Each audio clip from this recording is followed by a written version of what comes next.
Alright, so welcome back, guys, and thanks for tuning in again. So, in this episode, we're going to talk about the banning of TikTok in the US.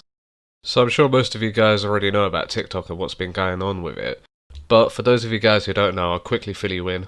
So, TikTok is owned by a Chinese company called ByteDance, and it operates all around the world. It's a video sharing app, sort of like Snapchat, or I guess Musical.ly perhaps, and it lets people share videos up to like 60 seconds long. So it's become something of a global phenomenon, and it has over 1 billion users in 155 countries. So it's a pretty big deal. So from my understanding, it's mostly used by teenagers, I believe, or younger people. And they tend to share videos of dances, lip syncs to music and that sort of thing. So nothing new in that respect in terms of previous apps that did the same thing. Or I guess I should say were used for the same thing. Now, I myself don't actually use the app, and I don't really feel a need or a desire to use it. But I understand for kids it's quite fun and they can share it with their school friends and it has appeal of sorts. I myself kind of just see it as a bit shallow, but maybe I'm just old and I don't understand the fuss around it. But I don't actually have anything against people using it, just to be clear. While that's fine and dandy and everything, TikTok itself has become something of a hot topic recently. And this has to do with issues regarding security of the app itself. The claim being made is that people's data is being downloaded and is being misused to influence people. And I guess the argument here is it could have an effect on people's voting preferences and other behaviours. I mean, this isn't the only issue, obviously, but I'll go over some in a bit. So apparently this issue can present itself as a national security threat, which I understand if there's outside influence. So apparently with the data, the company can target specific ads and information based on the user's search history. I guess this is how they would affect people. Now, obviously this is not something any government would want, but actually this isn't the only issue that's been raised. So another concern that's been raised is inappropriate content on the app. So you probably already know about this, or at least heard of it. So there's a lot of mature content that can easily be stumbled across by children, and given the fact that the audience is largely young, this is obviously a major issue. And this is obviously not anything anybody wants. And apparently there was a guy who reverse engineered the app and basically came to the conclusion that it's quite dangerous with the way it manipulates data. So obviously, as I've stated, there's quite a fair few issues, which has landed TikTok in hot water. So obviously these concerns have been raised with other social media companies like Twitter, Facebook and so on. For example, I still remember the GDPR debacle that happened around 2016 to 2018, I believe. So this is when it turned out that companies were downloading information far more than what is considered reasonable from users, and they were using this information to do targeted ads and much more. I mean, you guys probably already know about this. Anyways, when this came to light, it caused a massive uproar and essentially led to the creation of the GDPR Act. This meant that companies had to publicly declare what information they would take from users and give users the option to opt out of any. So while this is nothing new, it's still a serious cause for concern. So TikTok itself has a massive base and it has investments in many countries, making this a complicated issue. And it's not helped by the fact that it's a Chinese-owned company, which shines a brighter light on it. So if you don't know, China's had many accusations made against it in regards to spying and stealing information from other countries. These have ranged from things such as military tech to pharmaceuticals and much more. These accusations have been levied by like the US government, the UK government. For example, you might have heard of the issue with Huawei a year or so ago. This is where essentially the phone company was found stealing people's information, spying on them, stealing trade secrets and much more. And this incident actually culminated in the chief financial officer of Huawei, I think the name was Meng Wanzhou, being put under house arrest in Canada. And it doesn't end there, because Germany has also considered blocking it from its next generation of mobile networks. And the UK has gone and outright banned all 5G networks that Huawei has installed. So obviously it's been happening a lot, and a lot of countries have taken notice, and it's become a very serious matter. And in part can be said for the rise in global tensions. Now obviously the Chinese government itself is believed to be behind a lot of this. So the Chinese government, which is also called the Chinese Communist Party or the CCP, and it is considered that they're the ones who are using the data for whatever purpose, I guess, essentially nefarious purposes. Maybe to try and get an edge over other countries, or to meddle and sabotage in other countries' affairs. But these aren't the only contention with the CCP. We've also got the treatment of the Uyghurs. This is essentially where an ethnic minority population in China have been put under extreme discrimination. I mean, we're talking about being taken to camps, brainwashed, spied on, forced to work, no representation, no legal counsel. Like some of the other accusations, for example, forced sterilization of the women and organ harvesting. I mean, it's quite serious, to say the least.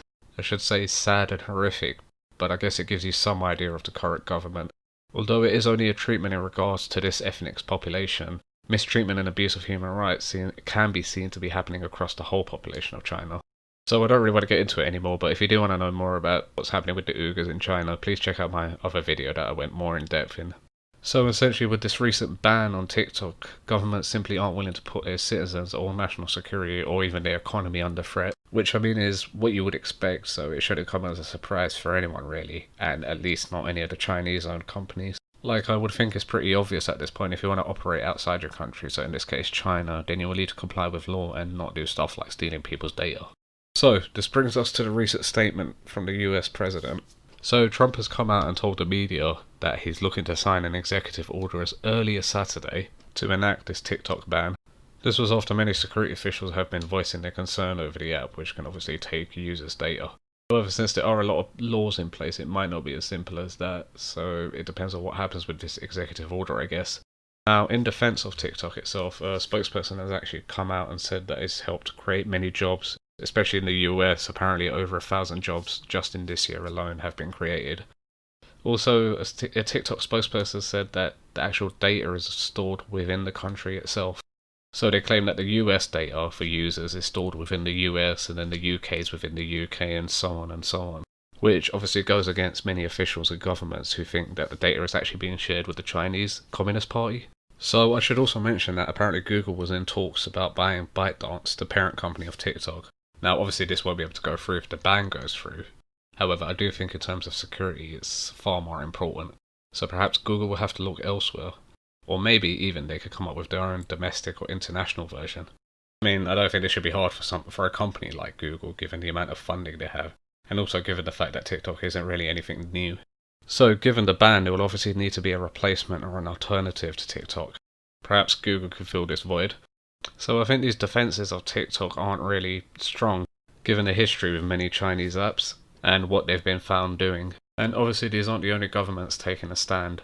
So it seems Japan has also recently come out and said that they're looking to ban TikTok, basically for the same reason as the US government or any other, in terms of misusing data and handing that data over to the Chinese government. So lawmakers in Japan have essentially submitted a proposal for the government to look at that will ban TikTok, I think next year in 2021. And there was also a massive incident, I don't know if you heard about, with India, where India outright banned, I think in one moment, over 47 Chinese apps. It echoed what other governments were saying in regards to misusing and collecting data, stating how it's a threat to national security and whatnot. Now this incidentally happened after there was a massive skirmish in a region called Ladakh, which is basically disputed territory between India and China. So the fight itself was quite horrific. Despite there being a ban on guns on the border, apparently the Chinese attacked Indian soldiers with bats that had nails attached to them, like something out of Left 4 Dead. And this actually ended up resulting in a lot of casualties and deaths, especially on the India side. So it seems like China's been in a lot of hot tamale recently, and stuff like TikTok just isn't helping their case. So I guess in terms of TikTok, this means it's death. And I mean, after the US bans it, I'm sure other countries will start following suit.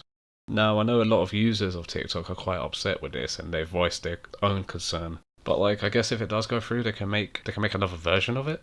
I'm not sure, but I can't particularly say I'm that upset. I don't know about you guys, what do you guys think? I mean, I would really love to hear from the people that actually use the app as well. But it might just be me, but I feel like there's been so many versions of TikTok that have come out. Like, I myself think that if TikTok does get banned, there'll just be an alternative in like a couple of months.